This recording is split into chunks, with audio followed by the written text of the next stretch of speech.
Right guys, what is happening? Welcome back to the channel. Yes, as you can tell straight away, I'm in mucky clothes because I've been working all day and I wanted to get some videos out because I've got a lot of things to do, but I wanted to get this done first, so do forgive me for the dress code. I've come straight from work, I'm a decorator, I do apologise. But we're going to get into this video right now. It's what it's about. It's about this video.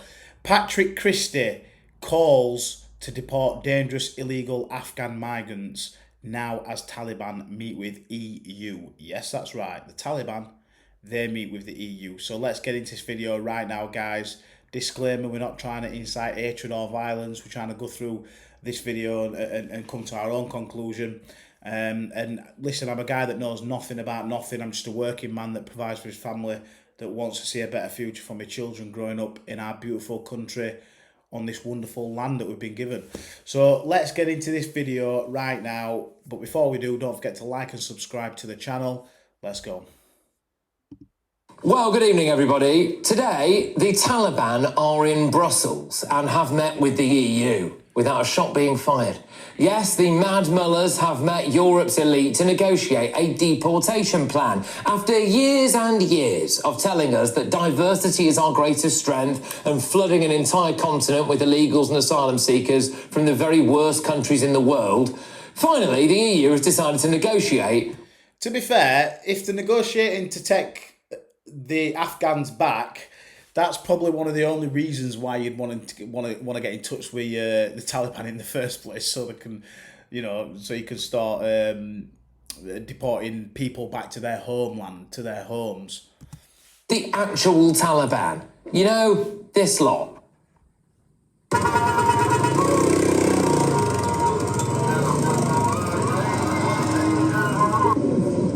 Where are the women? Nice bunch of lads. The meeting was in response to demands for stronger migration policies and an increase in deportations, with a specific focus on the return of Afghan migrants who have committed serious crimes or pose a security threat. And it got me thinking, why don't we just start deporting illegals back to Afghanistan? So back in April, British officials also met with the Taliban and floated the idea. Where are we up to with that? Have we had any progress there? Well, at least 72,769 Afghan asylum seekers have arrived in the UK since 2021.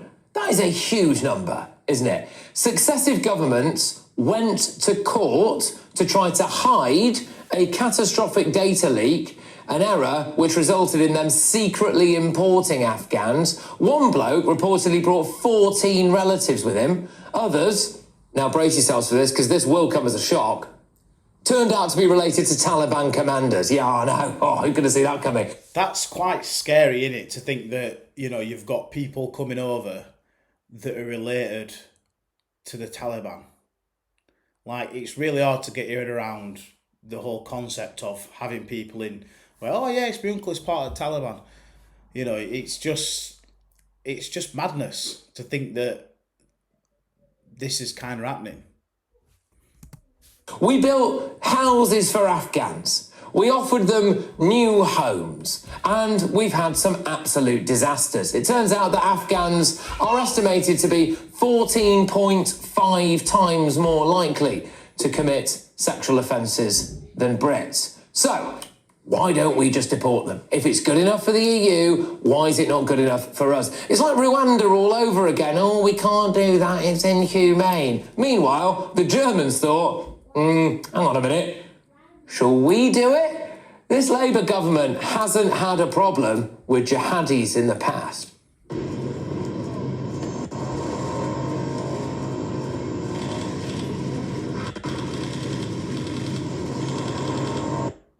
Yeah, just one of the most remarkable things I've ever seen, genuinely. That was Keir Starmer welcoming the Syrian president and the former leader of not just one, not just two, but I think 3 different Islamist terror groups into Downing Street. But thankfully, he, of course, will be heading home soon. The jokes write themselves. Anyway, so what's the problem? Beheading home, something like that. That's funny. Sitting MPs like Tobias Ellwood, they've gone over there. They've done some PR for the Taliban. feels different now that the Taliban have returned to power. Well, it may be hard to believe, but security has vastly improved, corruption is down, and the opium trade has all but disappeared.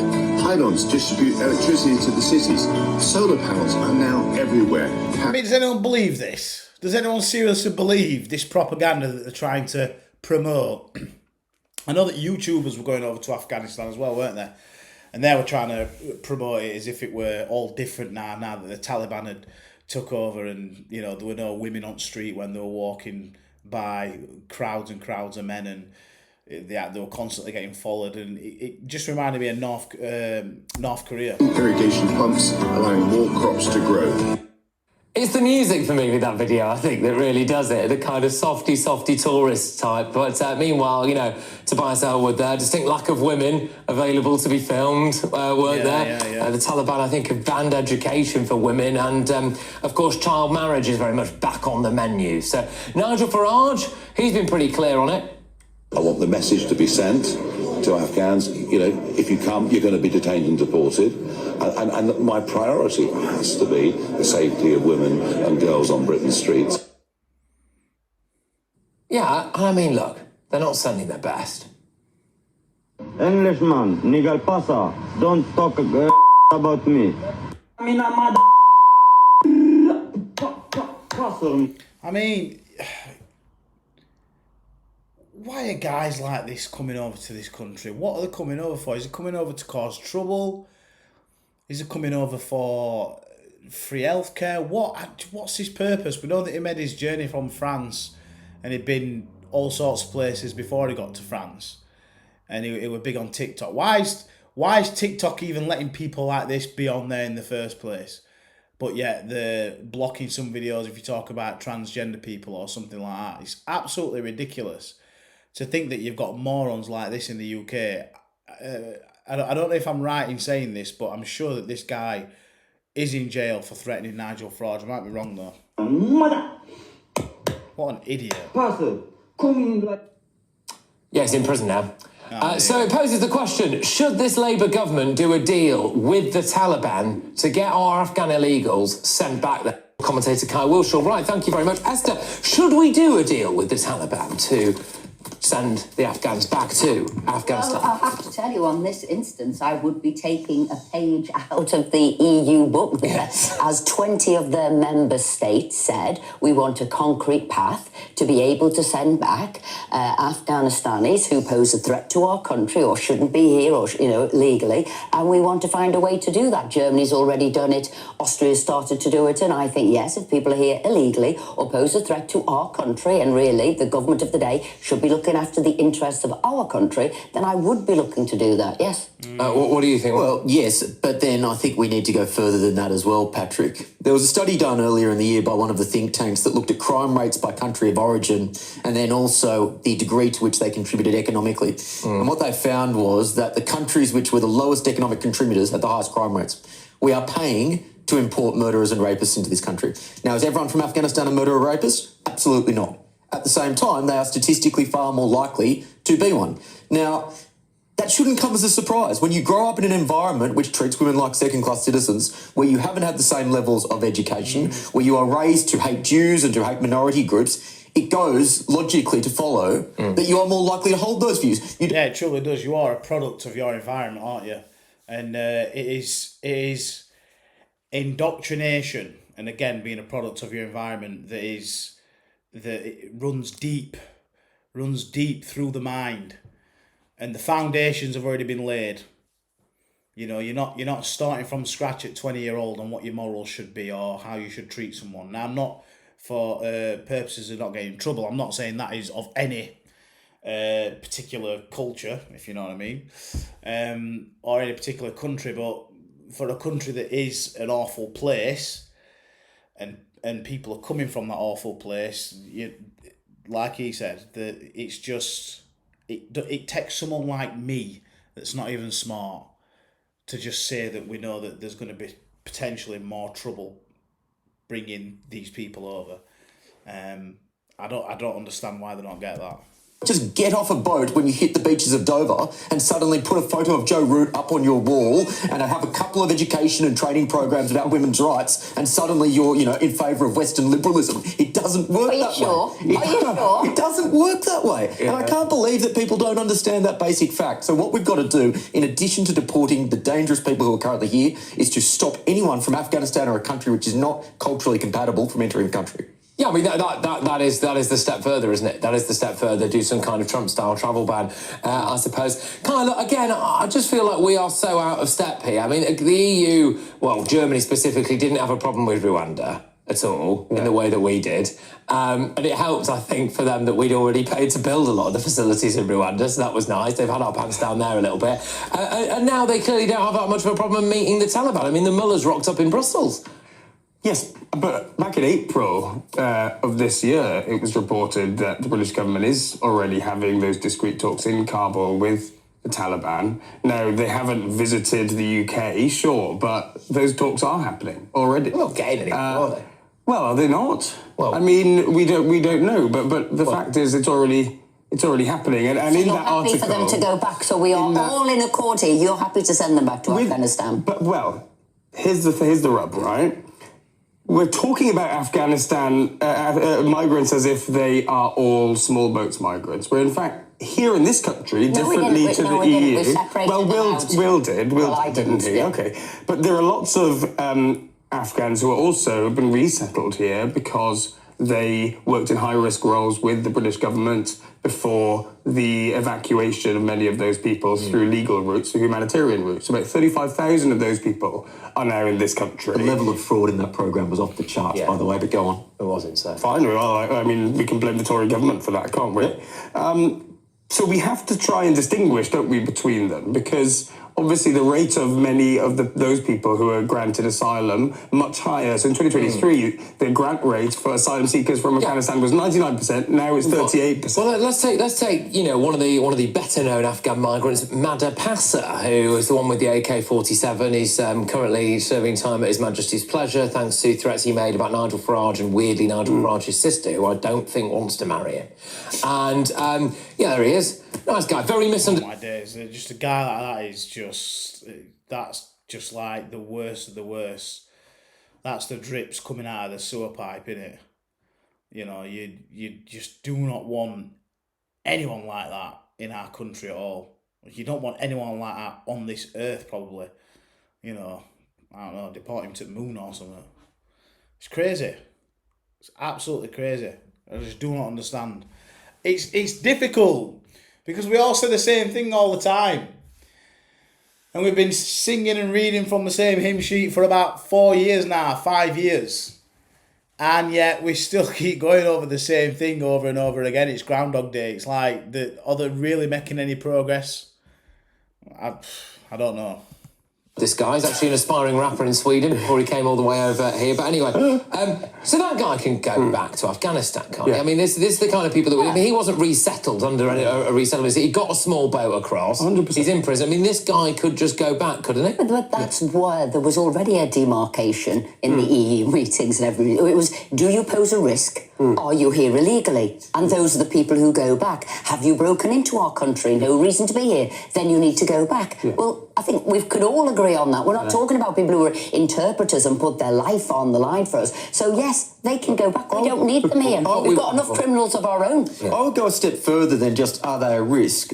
Are they putting forward views which we find as a society to be repulsive? So even if, for example, this bloke hasn't committed any crimes, of course he has, but if he puts out a TikTok video, for example, saying, some sort of appalling comments that we think as a society do not reflect British values, I've got no problem saying, you know what, see you later, mate. But is that not on your definition of risk? So what you're saying is, does that pose a risk? So what was that? Well, there you go. So that's on the definition of risk. Will. There you get into this knotty situation where a government minister fundamentally is deciding, by what different rationales should we calculate that somebody's a risk and should be deported versus can sort of keep living in this country. That that opens the door for all sorts of governments in the future. But you know, when we make laws in the House, we sort of do this all the time. How do we separate things out? How do we say you're a risk or not, or a criminal or not? We kind of do that all the time in But then also the right have a massive issue with that, locking people up for non-crime hate incidents or things that they consider to be within the boundaries of free speech. Yeah. So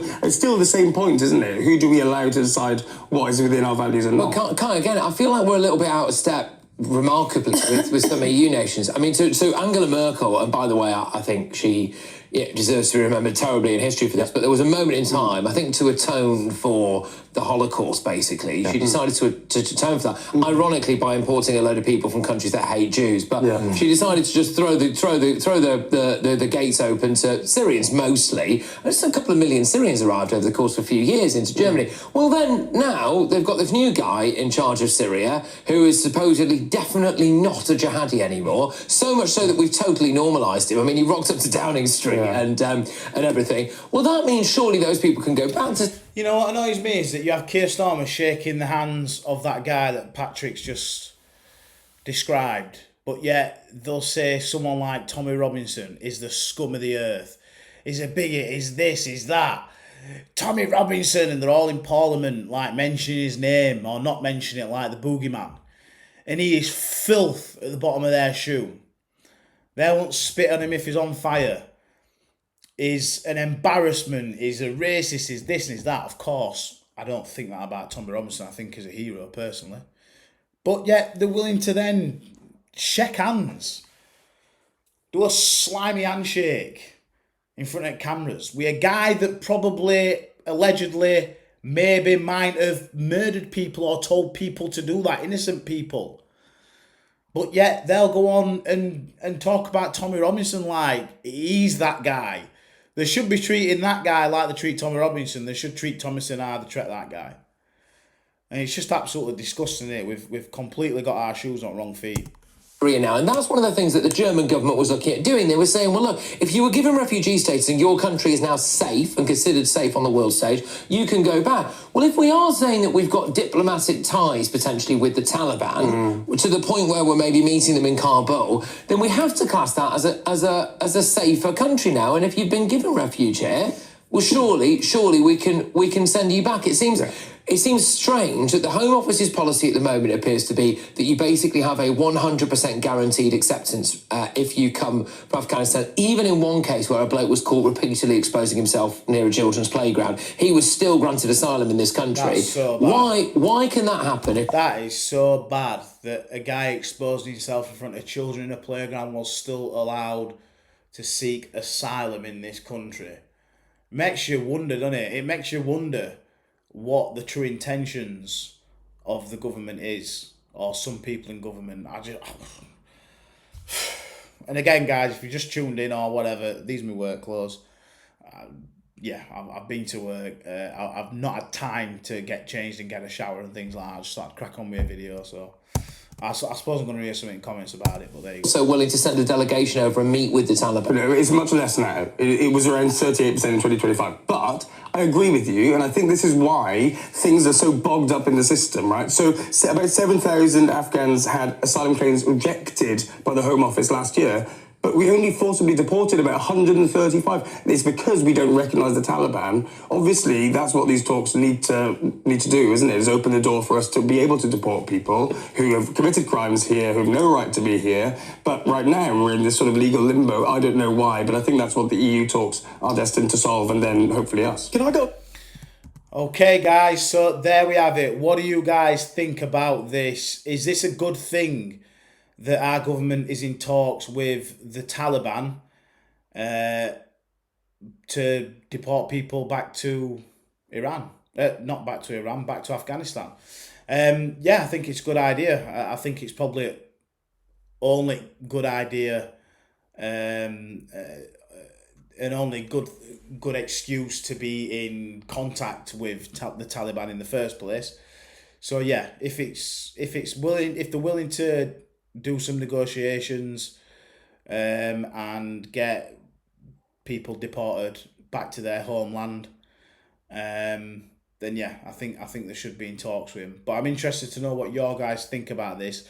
So make sure you let me know in the comments down below, and don't forget to subscribe to the channel. I'll see you on the next one.